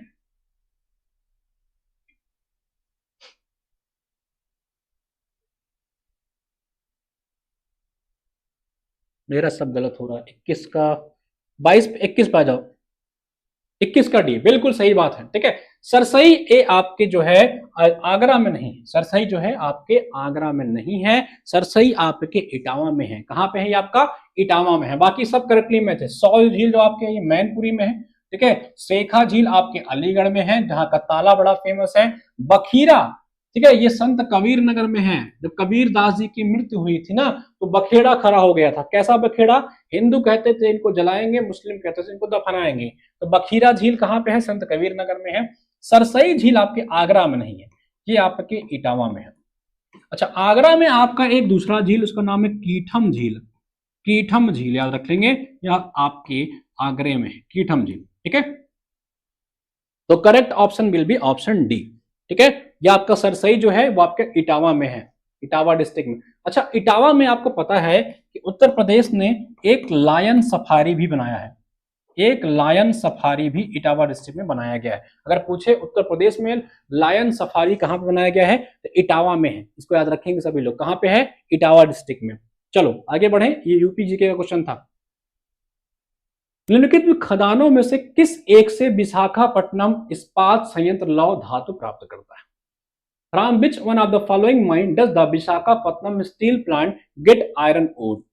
बताओ, बाबा बुदान, बैलाडीला, डल्ली रजारा या गुरु महिसानी। ठीक है, गुरु महिसानी आपके उड़ीसा में है, याद रखेंगे। डल्ली रजहारा आपके छत्तीसगढ़ में है। ठीक है, बाबा बुदान, बैलडीला ये दोनों भी छत्तीसगढ़ में ही, ये दोनों भी छत्तीसगढ़ में ही। ठीक है, कह रहा कि जो विशाखापट्टनम इसका स्टील प्लांट है वो आयरन और निम्नलिखित में से किस माइन से प्राप्त करता है? अच्छा क्वेश्चन है। 23 का बताओ, 22 का, 22 का बी, 22 का भी। ठीक है, अच्छा, बैलडीला जो है ना, ये एक भारत का सबसे बड़ा मैकेनाइज्ड आयरन ओर का माइन है, सबसे बड़ा मैकेनाइज्ड माइन है। अगर पूछे कि सबसे बड़ा मशीनीकृत भारत का जो माइन एरिया है कौन सा है, तो याद रखिएगा बैलडीला है, सबसे ज्यादा मशीन का प्रयोग इसी में होता है। ठीक है, one of the largest mechanised iron mine है इंडिया का भारत। ठीक है, यही जो माइन है आपका बैलडीला, इसी से आपके विशाखापट्टनम स्टील प्लांट को जो है आयरन की सप्लाई की जाती है। The correct option will be option B. ठीक है, इसको याद रखेंगे। 22 का जो हो जाएगा ऑप्शन बी करेक्ट हो जाएगा। कितने लोग का सही है इसमें से? काफी लोग सही जवाब दे रहे हैं, कुछ लोग गलत भी दे रहे हैं, कोई बात नहीं। ठीक है, चलो आगे चलें, 23 पे देखते हैं। Arrange the following coal mines of India in east west direction. बड़ा अच्छे लेवल का क्वेश्चन है ये। भारत के निम्नलिखित कोयला खानों को पूर्व पश्चिम दिशा में के क्रम में व्यवस्थित कर लीजिए। ठीक है, जैसे मान के चलिए भारत का इंडिया का मैप है। ठीक है, अब इसको ऐसे बता देना भैया, ईस्ट से वेस्ट से डायरेक्शन। 23 में बताओ, रानीगंज कहां पे है? One of the biggest mine है, कोयले की खान है ये। ठीक है, ये आपके वेस्ट बंगाल है। ठीक है, ये वेस्ट बंगाल में है। बोकारो कहां पे है आपका? बोकारो कहां पे है आपका भैया? बोकारो आपके झारखंड में है। सबसे पहले तो आपको याद होना चाहिए कौन सा माइन किस राज्य में है, यही नहीं आपके बोकारो कहां पे है? बोकारो आपके झारखंड में। ठीक है, विश्रामपुर कहां है? विश्रामपुर आपके छत्तीसगढ़ में है। विश्रामपुर आपके छत्तीसगढ़ में है। आदिलाबाद कहां पे आता है? आदिलाबाद आपके तेलंगाना रेंज में आता है। कहां पे? तेलंगाना में। यहीं पे तंदूर भी है, तंदूर खान भी यही तेलंगाना में है। ठीक है, बताओ अब वेस्ट बंगाल, झारखंड, छत्तीसगढ़, तेलंगाना। अब तो पता चल गया ना, अब हो गया खेला मैपिंग का। अब जिसको इंडिया का मैप याद होगा वही इसको क्रोनोलॉजिकल ऑर्डर में बता पाएगा। ठीक है, वही इसको ईस्ट से वेस्ट डायरेक्शन में जो है सेट कर पाएगा, यानी कि हमको ईस्ट से चलना है वेस्ट में। ठीक है, अब मैंने बता दिया कि कौन सा खान किस राज्य में है। अब थोड़ा दिमाग लगाओ, इंडिया का मैप के बारे में थोड़ा सोचो कि कौन सा राज्य ईस्ट में है, कौन उसके बाद है, कौन उसके बाद है, तो इसका काम कर लोगे। ठीक है, चलो 23 का बताओ क्या होगा। सबसे पहले अगर आप जाओगे ईस्टर्न साइड में तो आप पहुंचोगे वेस्ट बंगाल। ठीक है, थोड़ा सा वेस्ट बंगाल से अगर आप आगे बढ़ोगे वेस्टर्न साइड तो झारखंड मिलेगा। थोड़ा सा उसके और जाओगे तो आपको छत्तीसगढ़ मिलेगा। तेलंगाना आपको जो है सबसे ज्यादा वेस्टर्न एरिया में मिलेगा। थोड़ा अंतर है, लेकिन जब आप मैप देखोगे तभी ये क्वेश्चन कर पाओगे। ये अच्छे लेवल का क्वेश्चन था, इसलिए मैंने इसको यहाँ पे रखा हुआ है। ठीक है, 23 का डी बिल्कुल सही जवाब है। 23 का डी। ठीक है, 23 का डी एकदम करेक्ट क्रोनोलॉजी ऑर्डर में ये रखा गया है। ठीक है, आपको क्रोनोलॉजी के साथ साथ ये भी जान लीजिएगा कि कौन सा खान किस राज्य में है, तभी इस क्वेश्चन को कर पाओगे। ये बहुत अच्छे लेवल का क्वेश्चन है। ठीक है भाई, इसमें आपकी मैपिंग भी चेक हो गई, आपके फैक्ट भी चेक हो गए, आपको पता है कि नहीं पता है। चलो, कुछ नदी दी गई है और कुछ बांध दिया गया है, आपको उसको मैच कराना है। कह रहा है कि नदी और बांध है, मैच कराओ। पहला है आपका बेतवा नदी, फिर महानदी, चंबल और तापी। ठीक है, बताओ फटाक से। Question number 24। 5-6 क्वेश्चन और है, जल्दी से कर लो यार, तो इसको एंड कर लें उसके बाद, क्योंकि हिंदी की भी क्लास होनी है अंतिमा मैम की। ठीक है, 23 का 24 के आ जाओ, 24 के आ जाओ, 24 पे आ जाओ सभी लोग। बताओ 24 का क्या होगा। चलो, बेटवा माता एक याद करा दे रहे हैं, बाकी देख लेना। ये है बेटवा, इसको बेटवा की जगह बेटवा कर लो। बेटवा कहते हैं गांव में, अरे हमारे बेटवा, तो बेटवा को उनकी माता से मिला दो, ये गई माता जी। तो बेटवा माता, एक का दूसरा कहीं है क्या? एक का दूसरा एक ही ऑप्शन से मिल गया भाई। मैंने कहा ना आप सभी से कि कभी कभी एग्जाम में अगर आपको एक ऑप्शन पता होता है तो आपको सारा का सारा आंसर मिल जाता है। बहुत वहां गुड़ा भाग नहीं करना है, एक मिल गया तो आगे बढ़ जाओ। तो मुझे पता था बिटवा का माता होता है, मैंने ए का दूसरा मार दिया। ए का दूसरा मारने के बाद कौन सा ऑप्शन हमको मिलता है भैया? Option B. ठीक है, तो बिटवा माता हो गया आपका। उसके बाद कौन बचा आपका? बी का वन, यानी कि महानदी आपके हीराकुंड पे है। चंबल सी का चौथा, ये गांधी सागर पे है। तापी आपकी किस पे बचता है? डी का तीसरा, काकरा पारा पे। ठीक है, समझ में आया? ठीक है, 24 का बी। कितने लोग सही करके? ये तो सरल था यार। ठीक है, माता का मुझे पता था, बेतवा का माटा है। ठीक है, तो correct option will be option B. चलो अगला क्वेश्चन देखते हैं।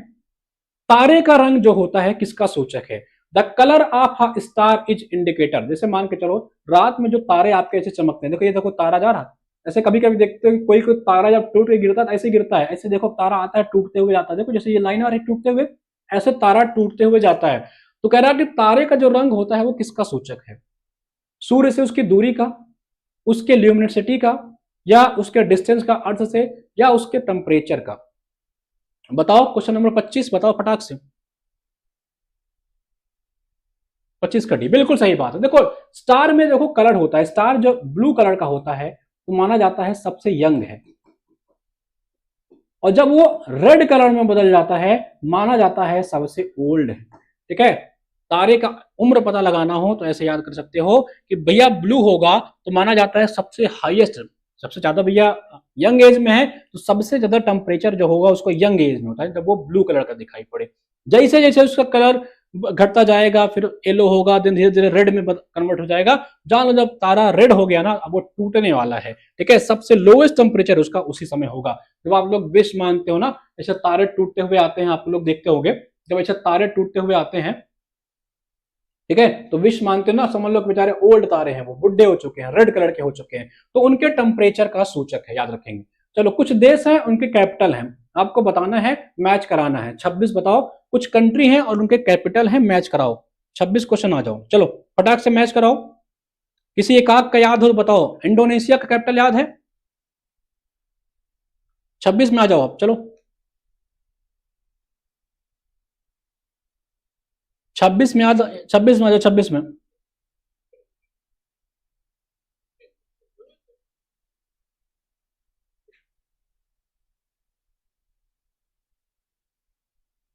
छब्बीस का सी, 26 का सी, बिल्कुल मुझे पता है 26 लगाओ। इंडोनेशिया का तो पता ही होगा यार, डी का दो। इंडोनेशिया कैपिटल क्या है? जकार्ता। ठीक है, जकार्ता इसकी कैपिटल है। डी का दूसरा, डी का दूसरा कहीं है? ये लो एक ही से मिल गया। इंडोनेशिया कैपिटल क्या है आपकी? जकार्ता। यानी कि ब्रुनेई क्या होगा? पहले का वन, ब्रुनेई का क्या होगा आपका? बंदर सेरी बेगावन। ठीक है, इसकी जो कैपिटल है ब्रुनेई की वो है बंदर सेरी बेगावन। ठीक है, ए का वन। ठीक है, फिर आपका बी का तीसरा कंबोडिया क्या होगा? इसका कैपिटल है आपका नाम पेन। ठीक है, कंबोडिया कैपिटल क्या होगा? बी का तीसरा। और आपका सी का चौथा लाओस का कैपिटल क्या है? बियंतीन। लाओस का कैपिटल क्या है आपका? बियंतीन। ये मैच करा लो, option C will be correct. ठीक है, तो आपका 26 का क्या हो जाएगा? Option C. ठीक है, 26 का क्या हो जाएगा? Option C. चलो अगला क्वेश्चन देखते हैं हम लोग।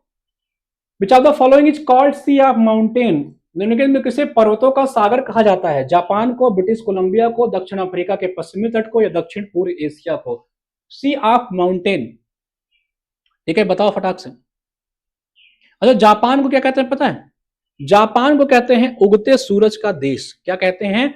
उगते सूरज का देश कहते हैं, लैंड ऑफ राइजिंग सन। इसको कहते हैं जापान को, इसे बोलते हैं उगते सूरज का देश, लैंड ऑफ। अभी पढ़ाएंगे, अभी ज्योग्राफी की क्लास है ना, सब पढ़ाएंगे किस देश को क्या कहते हैं। लैंड ऑफ राइजिंग सन कहते हैं जापान को। क्या पूछ रहा है? सी ऑफ माउंटेन्स किसको कहते हैं? याद रखिएगा, सी ऑफ माउंटेन्स बोलते हैं आपके ब्रिटिश कोलंबिया को। किसको बोलते हैं? ब्रिटिश कोलंबिया को बोलते हैं सी ऑफ माउंटेन। अगर एग्जाम में नहीं याद हो तो इसे याद करना, बी सी, ये सी उठाना, यही है आपका सी ऑफ माउंटेन। ठीक है, तो सी जो ब्रिटिश कोलंबिया है उसे बोलते हैं आपका क्या? बिल्कुल। ठीक है भाई, चलो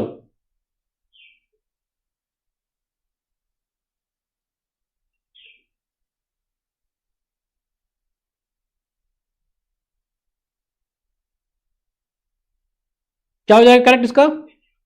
27 का बी। ठीक है, 27 का बी बिल्कुल सही बात है।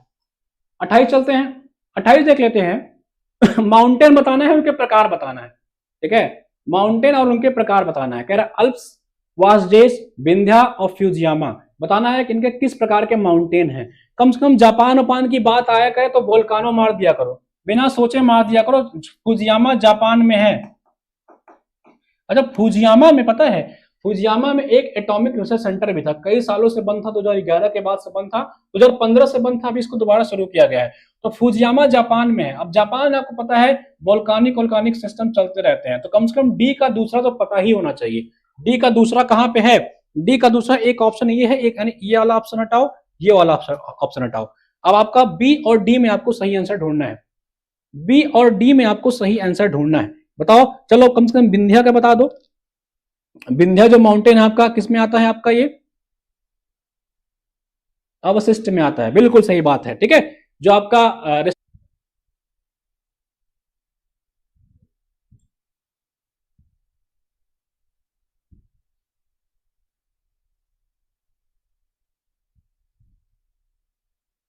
ठीक है, क्या लाइव है हम लोग? एक बार बताइएगा, क्या लाइव है हम लोग? एक बार बताइएगा सभी लोग, आवाज क्लियर है क्या? बीच में कुछ वाईफाई का टेक्निकल इशू आ गया था।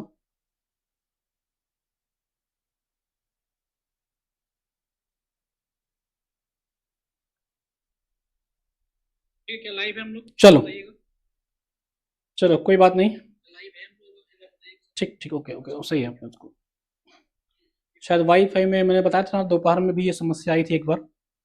ठीक है, ओके चलो, तो बताओ, इसको मैच कराओ सभी लोग, करेक्टली मैच कराओ।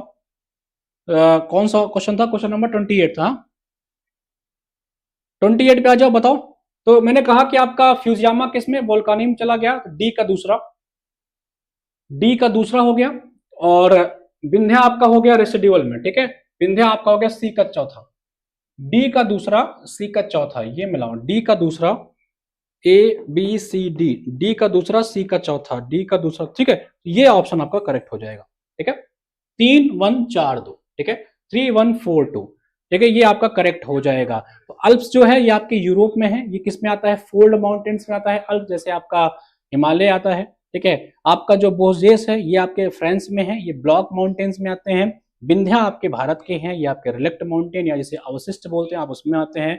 फ्यूजियामा आपके जापान के हैं, और ये आपके आते हैं किसमें? ये आते हैं आपके वोल्केनिक माउंटेन में। तो 28 का बी ऑप्शन करेक्ट हो जाएगा। ठीक है, 28 का बी। चलो नेक्स्ट चलते हैं हम लोग 29 का।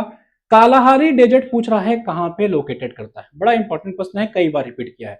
कालाहारी जो डेजर्ट है ये कहां पे है? कालाहारी जो आपका मरुस्थल है ये कहां पे है? ठीक है, 29 का सभी लोग जवाब देने का प्रयास करिए।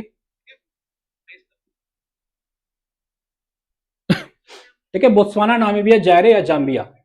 ठीक है, कालाहारी जो आपका डेजर्ट है पूछ रहा है, जो केडी है, ये कहां कहां पे है? ठीक है, बताओ फटाक से।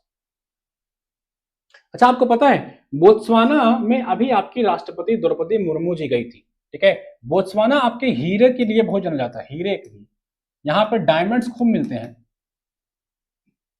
याद है कि नहीं याद है? अभी मुर्मू जी यहाँ पे विजिट करके आई थी।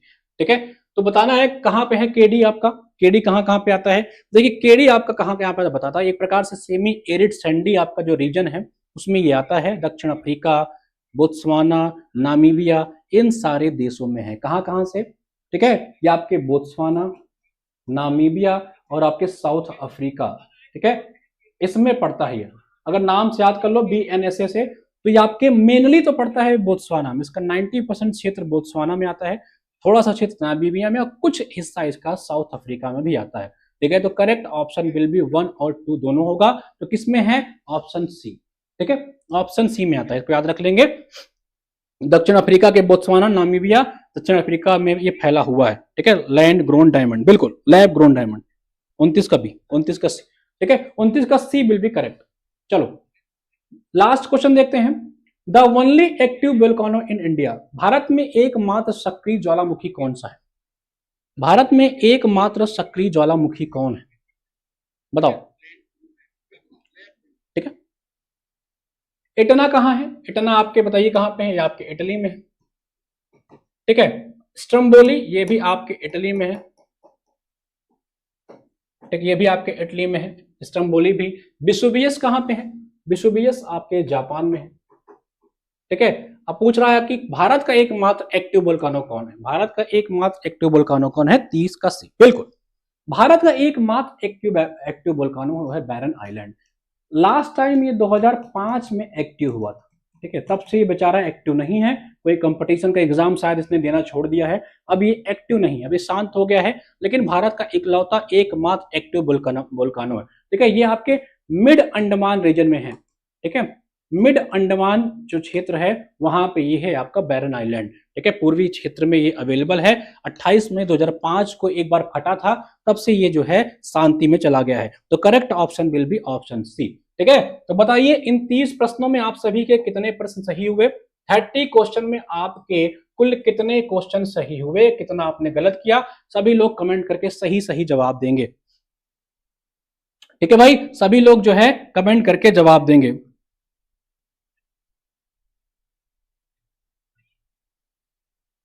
ठीक है, सॉरी ये विसुबियस में जापान मत नहीं, ये सारे इटली में ही भैया, विसुबियस, एटना, स्ट्रम्बोली सब आपके इटली में ही है, ठीक है, इसमें से कोई जापान में नहीं, ठीक है, ये सारे इटली में ही है, ठीक है।